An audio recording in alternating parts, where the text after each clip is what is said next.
The sun had barely risen over the quiet suburbs of Atlanta on that crisp autumn morning. The streets were mostly empty, with only the occasional jogger or dog walker breaking the peaceful silence. Officer James Mitchell adjusted his rearview mirror as he cruised down Maple Avenue in his patrol car, sipping the last of his morning coffee. He'd been on the force for 15 years, and these early Sunday morning patrols had become almost meditated for him. The clock on his dashboard read 7:15 a.m. when he noticed a sleek, black Mercedes-Benz with tinted windows approaching the four-way stop at the intersection of Maple and Oak Street. The car slowed down but didn't come to a complete stop before making its turn. Mitchell's eyes narrowed as he watched the vehicle roll through the stop sign. Without hesitation, he flipped on his patrol lights and pulled out behind the Mercedes. The luxury car immediately signaled and pulled over to the curb, stopping under the shade of a large oak tree. Mitchell noticed the car was spotless, clearly well-maintained, with high-end custom wheels that probably cost more than his monthly salary. He ran the plates quickly. The car was registered to someone named Thomas Washington I. Something about the name and the car made Mitchell's jaw tighten unconsciously. As he approached the driver's side window, Mitchell's hand rested instinctively on his holster, a habit formed over years of traffic stops. The window rolled down smoothly, revealing a young black man in his early 30s wearing a plain gray t-shirt and basketball shorts. Despite the casual weekend attire, there was something distinctly professional about his demeanor. "License and registration," Mitchell demanded, not bothering with the usual pleasantries. His tone was sharp, carrying an edge that hadn't been there moments before. "Of course, officer," Thomas replied calmly, reaching slowly for his glove compartment. His movements were deliberate, almost rehearsed, as if he'd been in this situation before. "I apologize for the rolling stop. I'm running late for an important meeting." Mitchell watched with growing suspicion as Thomas produced a pristine leather wallet and retrieved his license along with the vehicle registration. Everything was organized perfectly, too perfectly, Mitchell thought to himself. "Step out of the vehicle," Mitchell ordered, his voice carrying across the quiet street. A couple of early morning joggers slowed their pace to watch the scene unfold. "May I ask why, officer?" "I've provided my documentation, and I'm already running late for." "Sir, I said step out of the vehicle," Mitchell cut him off, his hands still resting on his holster. "And keep your hands where I can see them." The sky, which had been threatening rain all morning, finally made good on its promise. A light drizzle began to fall as Thomas carefully opened his car door and stepped out. He was tall, well over 6 feet, but his body language remained non-threatening and composed. "Sir, I really need to get to my meeting. I'm already running behind and—" "Place your hands on the hood of your car," Mitchell interrupted again, reaching for his radio.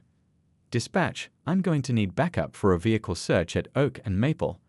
"Officer, with all due respect, what probable cause do you have for searching my vehicle?" Thomas asked, his voice steady but carrying a note of contained frustration. Mitchell's response was immediate and harsh. "You want to play lawyer with me? Fine, let's wait for backup, and we can discuss all the traffic violations I observed." "Unless you've got something to hide." More patrol cars were arriving now, their lights reflecting off the wet pavement.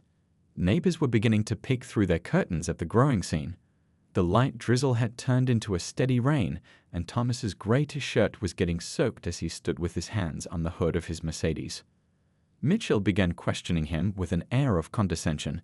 "So, Mr. Washington, how exactly did you come to be driving this vehicle? Is it registered to you?" "Yes, it is registered to me." "I purchased it last year," Thomas replied, still maintaining his composure despite the rain now running down his face. "And what do you do for a living that allows you to afford such a nice car?" Mitchell's tone was dripping with skepticism. Thomas took a deep breath before answering. "I'm a professional, officer. I'd be happy to discuss my credentials, but I'd prefer to do so out of the rain." "We'll get to that," Mitchell replied dismissively, beginning his search of the vehicle. He took his time, methodically going through the car while Thomas stood in the rain, watching his leather seats get wet from the open doors.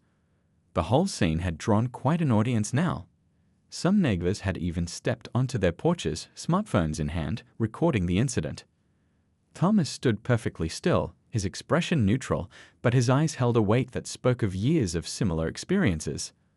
Little did Officer Mitchell know that this routine traffic stop would come back to haunt him in ways he couldn't imagine. The man he was currently humiliating in the rain would soon become a central figure in his life, and this moment would mark the beginning of a profound change in both their lives. As the rain continued to fall and backup officers circled the scene, Thomas closed his eyes briefly, already knowing how tomorrow's meeting would go. Sometimes, he thought to himself, the best lessons in life come disguised as our worst moments. But for now, he remained silent, letting the scene play out as it had so many times before in so many other places. The rain continued to fall steadily as Officer Mitchell conducted his thorough search of Thomas's Mercedes.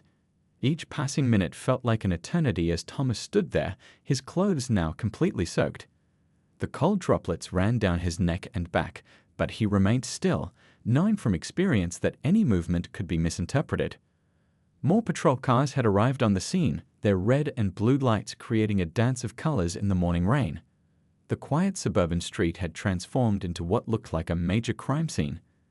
Through the blur of rain, Thomas could see people watching from their windows and porches. Some held their phones up, recording everything. He wondered if any of them saw him as a person, or if they too had already made up their minds about who he was based on this scene. "Sir," Thomas spoke up carefully, water dripping from his chin, "I understand you're doing your job, but I have an extremely important meeting this morning. Could we please speed this process up?" Officer Mitchell emerged from the car's back seat, his face showing clear frustration at finding nothing suspicious. "You seem very concerned about this meeting of yours," he said, his tone accusatory.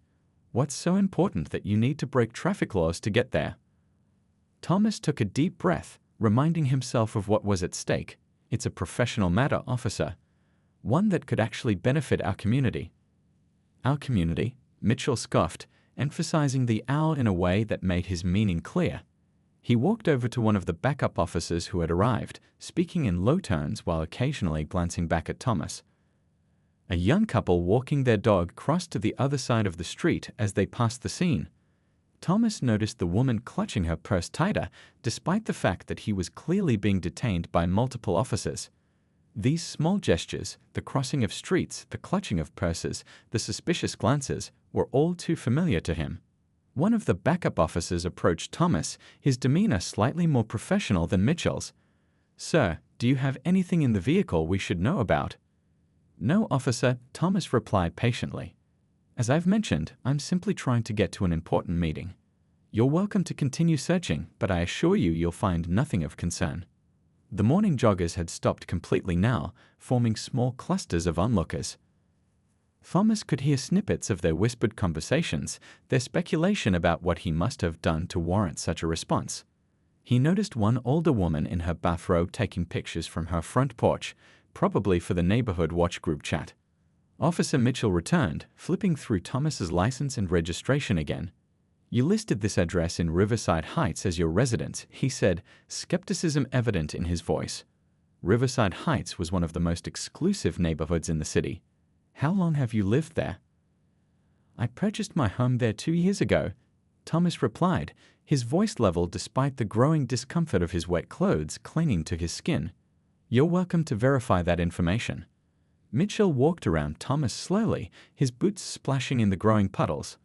"You know, we've had some reports of suspicious vehicles in this area lately. High-end cars like this one, moving through the neighborhood, casing houses." Thomas felt a familiar weight in his chest, but kept his voice steady. "Officer, I assure you I'm not casing houses. I'm a professional heading to a meeting that I'm now very late for. If you found nothing suspicious in your search, I'd appreciate being allowed to continue my day." "A professional?" Mitchell's tone was mocking. "And what kind of professional dresses like that on a Sunday morning?" He gestured to Thomas's casual attire. "I was at the gym earlier," Thomas explained, fighting to maintain his composure. "I was heading home to change before my meeting when you stopped me." The rain had begun to ease, but the damage was done. Thomas's expensive car interior was soaked from the open doors during the search. Water dripped from the leather seats he'd so carefully maintained. His gym bag in the back seat was probably wet too, along with the suit he planned to change into. One of the backup officers pulled Mitchell aside, speaking quietly but with visible concern about the growing crowd of onlookers and the number of phones recording the scene. Thomas could read the officer's body language. He was suggesting they wrap this up. Mitchell seemed reluctant to end his investigation, but even he could see he was running out of reasons to continue. He approached Thomas one final time, holding out his license and registration with obvious reluctance. "I'm going to let you off with a warning this time," Mitchell said, his tone suggesting he was doing Thomas a great favor. "But I better not catch you rolling through stop signs in this neighborhood again. We take traffic safety very seriously here." Thomas accepted his documents silently, aware that any response might prolong the situation. As he waited for permission to return to his car, he thought about tomorrow's meeting, about the changes he hoped to implement, about the conversations that needed to happen. This moment, as humiliating as it was, would serve a greater purpose. "You're free to go," Mitchell finally said, waving his hand dismissively. Thomas walked back to his car with measured steps, conscious of all the eyes still watching him. His shoes squelched with water as he slid back into the driver's seat.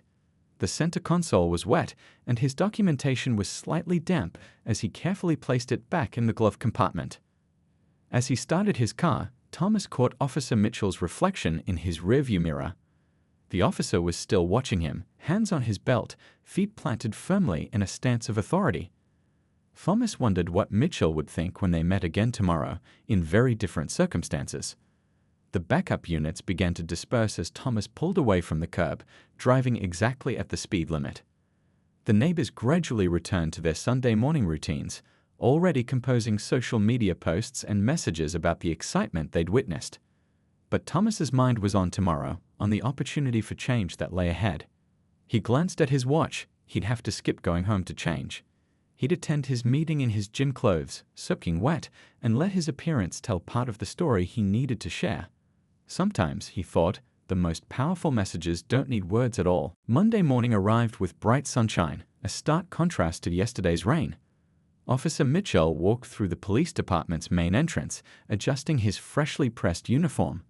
The morning briefing memo had mentioned a special meeting with the new police commissioner, and Mitchell wanted to make a good impression. The hallways were buzzing with unusual energy. Officers gathered in small groups, speaking in hushed tones. Mitchell caught fragments of conversations about the new commissioner. Apparently he was young, brought in from a larger city, with impressive credentials and a reputation for implementing major reforms. "Heard he's some hotshot from up north," one officer mentioned as Mitchell passed by. Harvard law graduate who turned down big money to work in public service. Mitchell approached the conference room, noticing more officers than usual hanging around outside. Through the glass walls, he could see the back of someone in an expensive suit talking to the chief of police. The man's posture radiated authority, even from behind.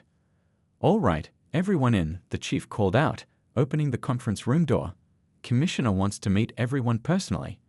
Mitchell found a seat near the middle of the long conference table, pulling out his notepad like he always did for important meetings. He glanced at his watch. 8:15 a.m., exactly 24 hours since yesterday's traffic stop. The room fell silent as the chief cleared his throat. "Officers, I'd like to introduce you to our new police commissioner." The man in the expensive suit turned around, and Mitchell felt his stomach drop. Standing at the head of the conference table was Thomas Washington IMA, the same man he'd made stand in the rain just yesterday. Gone were the gym clothes, replaced by a perfectly tailored dark blue suit. His presence commanded the room in a way that made Mitchell's earlier treatment of him seem even more inappropriate. "Good morning, officers," Thomas spoke, his voice carrying the same calm authority it had held even in yesterday's rain. "I'm looking forward to working with each of you as we move this department forward." Mitchell sank slightly in his chair, hoping to become invisible. But Thomas's eyes found him almost immediately, holding his gaze for just a moment longer than the others. There was no anger in that look, no triumph or vindictiveness, just quiet acknowledgement. The chief continued with the introductions, listing Thomas's impressive credentials. Harvard Law School, successful reforms in major cities, numerous awards for community outreach programs. With each achievement mentioned, Mitchell felt smaller in his chair. "Commissioner Washington has some innovative ideas about community policing," the chief was saying. "He'll be working closely with each division to implement new training programs and policies." Thomas moved around the room as he spoke about his vision for the department. His movements were measured and confident, his words chosen carefully. He talked about bridge building between the police and the community, about the importance of treating every citizen with dignity regardless of circumstances. "We're here to serve and protect everyone," Thomas emphasized, pausing near Mitchell's chair. "Every interaction we have with the public is an opportunity to either build trust or break it." The words hit Mitchell like a physical force. He thought about how he'd broken that trust just yesterday, how he'd let his assumptions and biases guide his actions. The irony of the situation wasn't lost on him. He tried to put Thomas in his place, only to discover that place was at the head of the entire department. As the meeting continued, Thomas outlined his plans for the future. New training programs, community outreach initiatives, accountability measures. But there was no mention of yesterday's incident, no public shaming or revenge. Instead, Thomas spoke about moving forward, about the potential for positive change. Other officers asked questions, engaged in the discussion, while Mitchell sat quietly, processing the magnitude of what was happening. He noticed how Thomas answered each question thoughtfully, how he addressed concerns with respect and understanding. The same respect Mitchell had failed to show him just 24 hours ago. The meeting wound down, and officers began to file out. Mitchell gathered his things slowly, dreading the inevitable moment when he would have to face his new boss one-on-one. But as he stood to leave, the chief's voice caught him. "Mitchell, the commissioner would like a word with you in his office." The other officers glanced at him with curiosity as he followed Thomas and the chief down the hallway to the commissioner's office. Mitchell's mind raced with possibilities. Would he be fired? Demoted? The weight of yesterday's actions seemed to grow heavier with each step. Thomas's new office was spacious, with large windows overlooking the city. As Mitchell entered, he noticed a familiar gym bag in the corner, the same one that had been in the Mercedes yesterday. The sight of it made everything feel even more real. "Have a seat, Officer Mitchell," Thomas said, gesturing to a chair as he closed the door. "I believe we have some unfinished business from yesterday to discuss." Mitchell sat down, his usual confidence completely evaporated. Through the office windows, he could see the sun shining brightly on the city they both now served, one as commissioner, one as officer, both about to begin a conversation that would change everything. The commissioner's office was quiet enough that Mitchell could hear the ticking of the wall clock. Thomas walked around his desk, adjusting a few papers before sitting down. The morning sun streamed through the windows, catching the raindrops that still clung to his gym bag in the corner, a silent reminder of yesterday's encounter. "You know," Thomas began, his voice calm and measured, "I almost changed into my suit before coming to yesterday's meeting." He leaned back in his chair, studying Mitchell's face. "But sometimes life gives us teaching moments we didn't plan for." Mitchell shifted uncomfortably in his seat. His collar felt too tight, and the words he'd been rehearsing in his head suddenly seemed inadequate. "Sir, about yesterday." "Before you continue," Thomas interrupted gently, "I want you to tell me what you saw yesterday when you looked at me through your patrol car window. And I want the truth, Officer Mitchell, not what you think I want to hear." The question hung in the air between them. Mitchell looked down at his hands, then back up at his new boss. "I saw," he started, then paused, gathering his courage. "I saw an expensive car in a nice neighborhood, and I made assumptions. I saw a young black man who I didn't think belonged there." Thomas nodded slowly. "And those assumptions led you to what actions?" "I conducted an unnecessary search," Mitchell admitted, his voice getting quieter. "I kept you standing in the rain. I talked down to you. He trailed off, the full weight of his behavior sinking in. "You treated me like a criminal," Thomas finished for him. "Not because of anything I did, but because of what you thought you knew about me." He stood up and walked to the window, looking out over the city. "Do you know what I saw yesterday, Officer Mitchell?" Mitchell remained silent, waiting. "I saw something I've seen hundreds of times before. I saw it when I was a teenager walking home from school. I saw it in college, even with a Harvard sweater on. I saw it last month at a grocery store in a suit and tie." Thomas turned back to face Mitchell. "But yesterday I also saw an opportunity."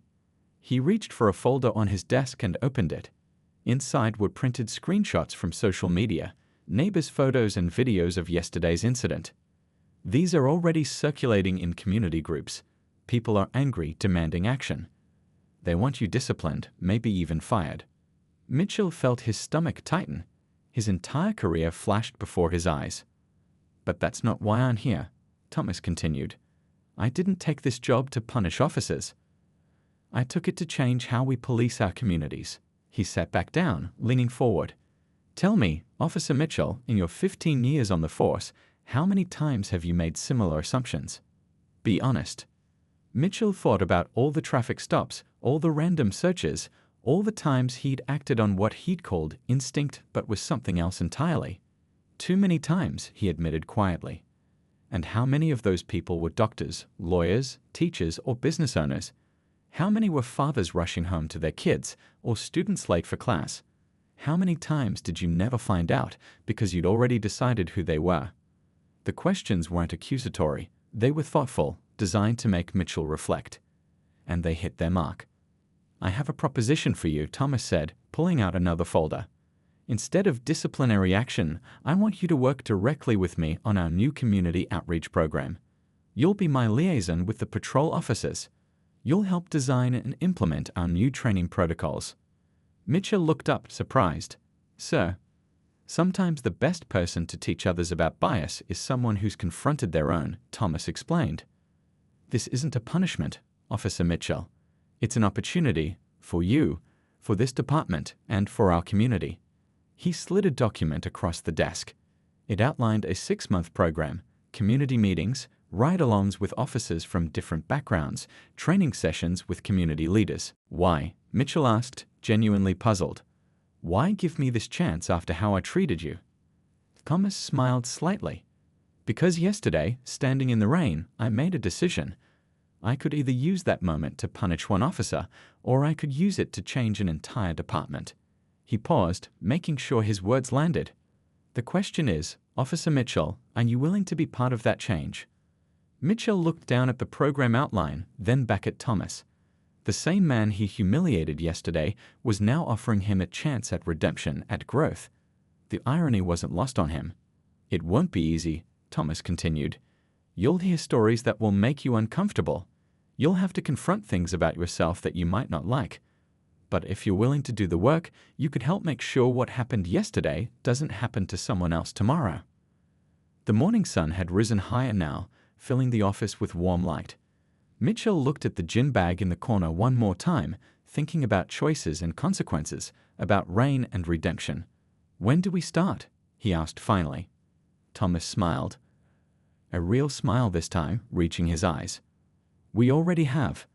Sometimes the hardest step is admitting we need to change. He stood up, extending his hand. Welcome to the program, Officer Mitchell. As Mitchell shook his new boss's hand, he realized this wasn't just about saving his job or avoiding discipline. This was about something bigger, about growth, about change, about seeing people for who they really are, not who we assume them to be. Thank you, sir, Mitchell said, meaning it more than any words he'd ever spoken. Don't thank me yet, Thomas replied with a slight grin. We've got a lot of work ahead of us. See you tomorrow morning, 7 a.m. sharp. And Officer Mitchell, he added as Mitchell reached the door, no need to check if I belong here. I already know I do. The next few weeks challenged everything Officer Mitchell thought he knew about policing. Every morning at 7 a.m. sharp, he'd arrive at Commissioner Washington's office, ready for another day of learning. Sometimes they'd review body camera footage from recent stops, discussing what could have been done differently. Other times, they'd sit in on community meetings, listening to stories that made Mitchell see his profession through new eyes. One particularly memorable morning, they visited a local community center. The room was filled with young people, each with their own story about interactions with law enforcement. Mitchell sat quietly in the back, wearing civilian clothes as Thomas had suggested. The officer didn't even ask why I was running. One young man shared, his voice slightly shaking. I was rushing to catch my little brother before he ran into the street, but all they saw was a black teenager running. Mitchell felt his chest tighten, remembering similar calls he'd responded to over the years. How many times had he jumped to conclusions without asking questions first? During their drive back to the station, Thomas broke their usual silence. What struck you most about today's session? Mitchell looked out the window, gathering his thoughts. They're just kids, he said finally. When I'm in uniform, I sometimes forget that. I see potential threats instead of seeing people. Thomas nodded, navigating through traffic. That's why we're doing this work. Every person we interact with has a story, a family, dreams. Our job is to protect those dreams, not become their nightmare. The training wasn't just about listening to stories. Thomas had Mitchell working directly with community leaders to develop new protocols for traffic stops and routine calls. They spent hours reviewing data, identifying patterns of bias in enforcement, and creating strategies to address them. One afternoon, while reviewing stop statistics, Mitchell noticed something that made him pause. "Sir, look at these numbers. We're stopping minority drivers at 3 times the rate of others, but our actual arrest and conviction rates are the same across all groups." "And what does that tell you?" Thomas asked, though his slight smile suggested he already knew Mitchell would make this connection eventually. "We're stopping people based on assumptions, not actual suspicious behavior," Mitchell replied, the realization hitting him hard. "We're wasting resources and damaging community trust because of our biases." These insights led to practical changes. Mitchell worked with Thomas to develop a new training program for officers, using his own experience as a teaching tool. He stood before his fellow officers, sharing his story of that rainy Sunday morning.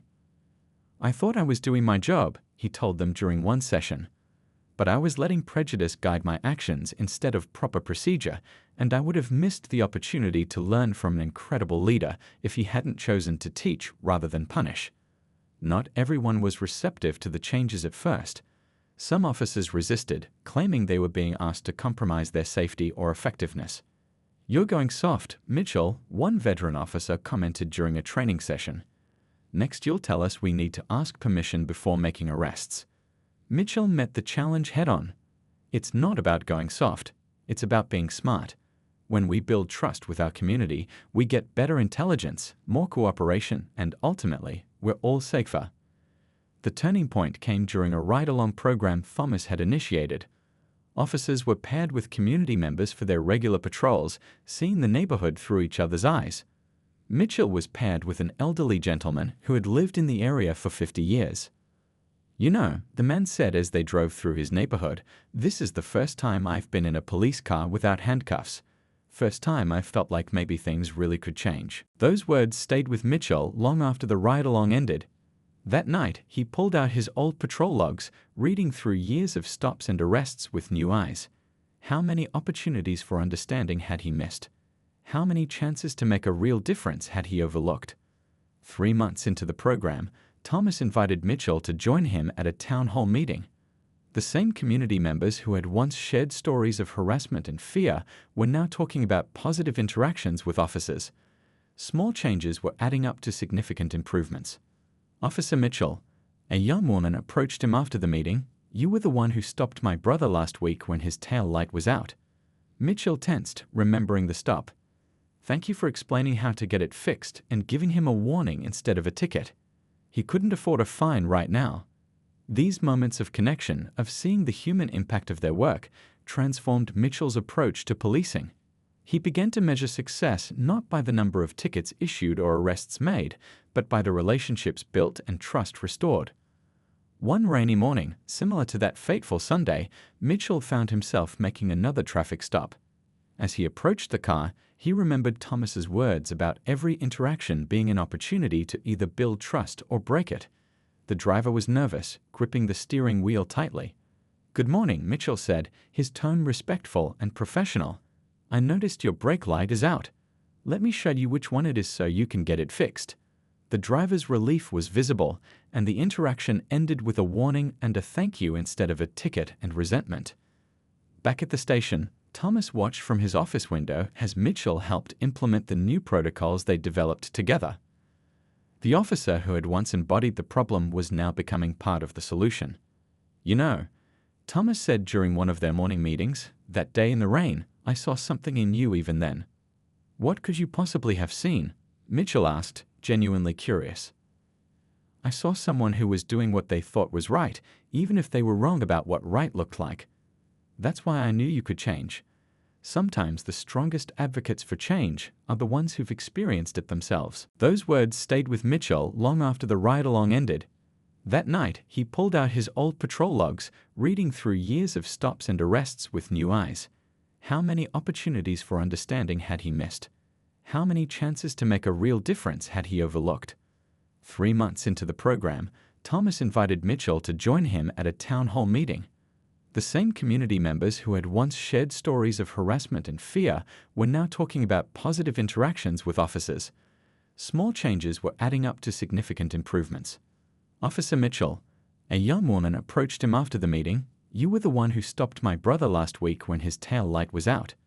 Mitchell tensed, remembering the stop. "Thank you for explaining how to get it fixed and giving him a warning instead of a ticket. He couldn't afford a fine right now." These moments of connection, of seeing the human impact of their work, transformed Mitchell's approach to policing. He began to measure success not by the number of tickets issued or arrests made, but by the relationships built and trust restored. One rainy morning, similar to that fateful Sunday, Mitchell found himself making another traffic stop. As he approached the car, he remembered Thomas's words about every interaction being an opportunity to either build trust or break it. The driver was nervous, gripping the steering wheel tightly. "Good morning," Mitchell said, his tone respectful and professional. "I noticed your brake light is out. Let me show you which one it is so you can get it fixed." The driver's relief was visible, and the interaction ended with a warning and a thank you instead of a ticket and resentment. Back at the station, Thomas watched from his office window as Mitchell helped implement the new protocols they developed together. The officer who had once embodied the problem was now becoming part of the solution.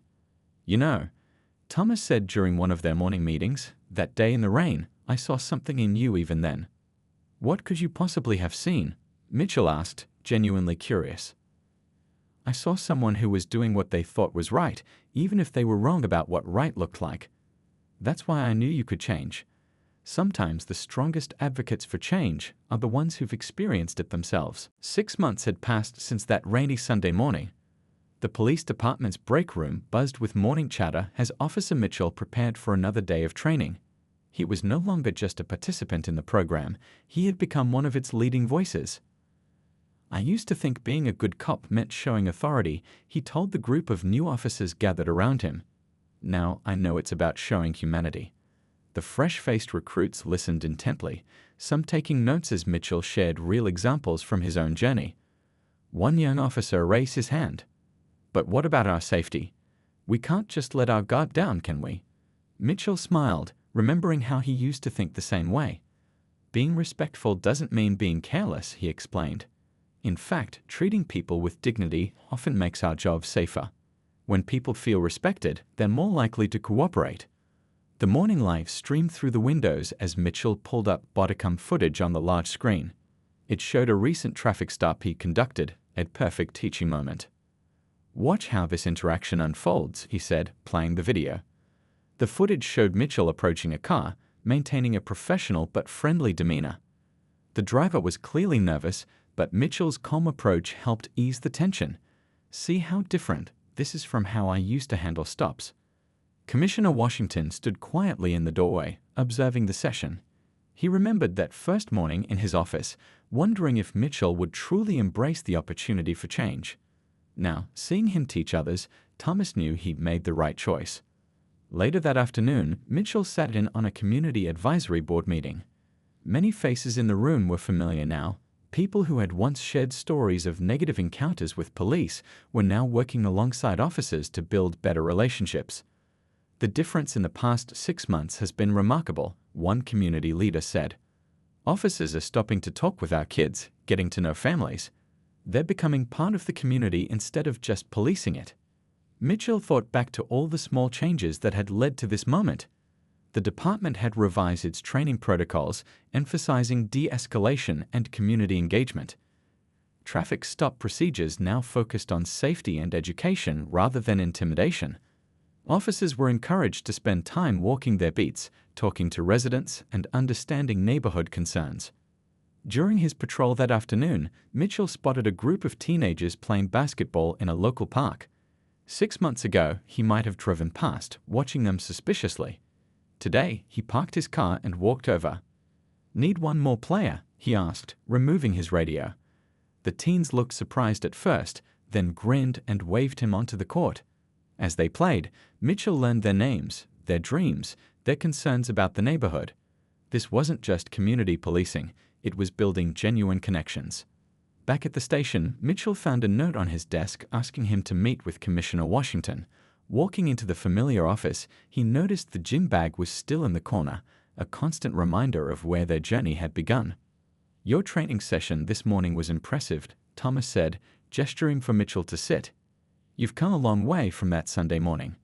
Mitchell nodded, thinking about how much had changed.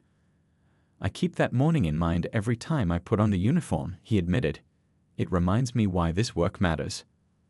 Thomas pulled out a folder containing department statistics. "Look at these numbers," he said, sliding them across the desk. "Civilian complaints down 60%. Community cooperation up 45%. Officer satisfaction ratings improved by 30%. It's not just about the numbers, though," Mitchell added. "It's about the conversations we're having now. Officers are talking about building trust instead of just making arrests. They're seeing the community differently." A knock at the door interrupted them. A young officer entered, looking nervous. "Sir," he addressed Mitchell, "I could use your advice. I had a difficult stop earlier, and I'm not sure I handled it right." Thomas watched with pride as Mitchell immediately gave the officer his full attention. The same man who had once let bias cloud his judgment was now helping others recognize and overcome their own prejudices.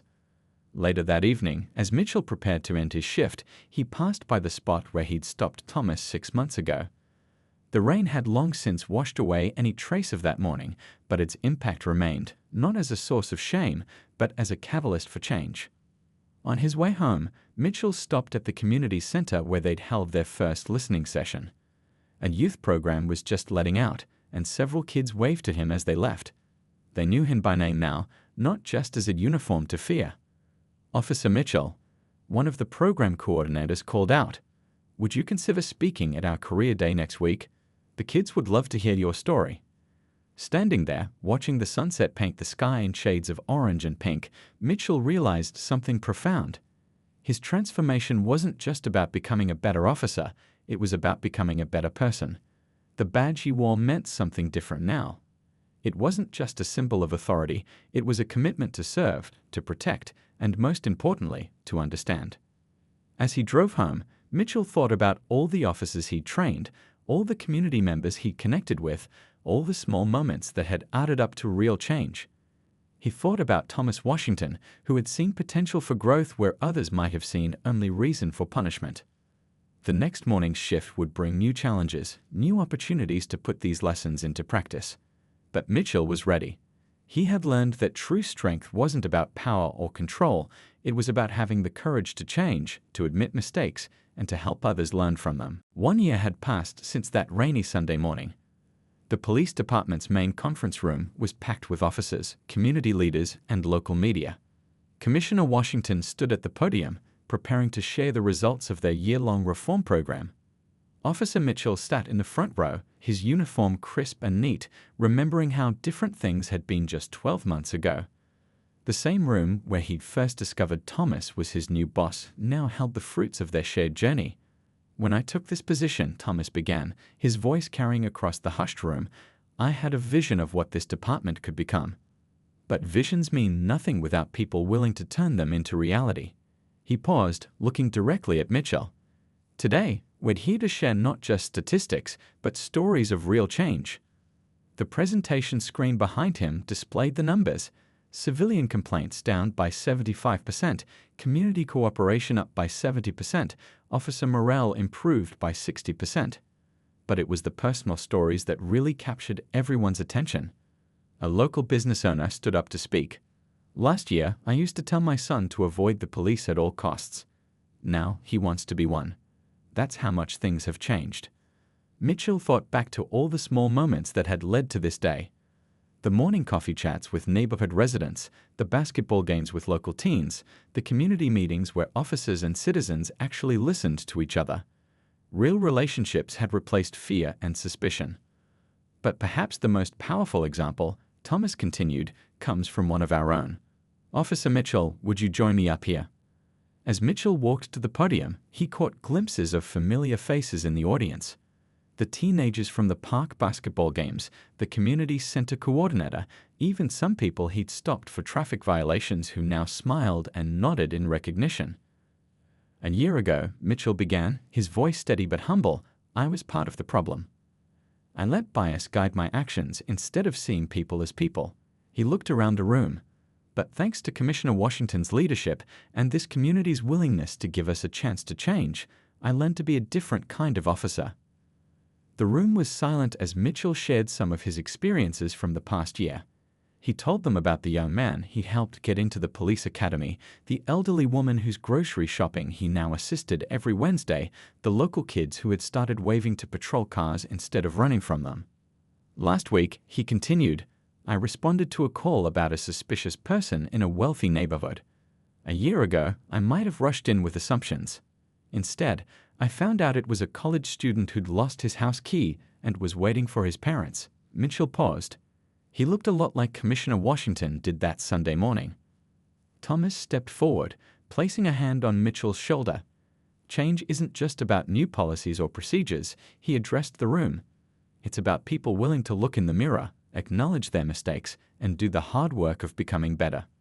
The presentation continued with more community members sharing their stories. A local pastor talked about how officers now attended neighborhood events not as security, but as participants.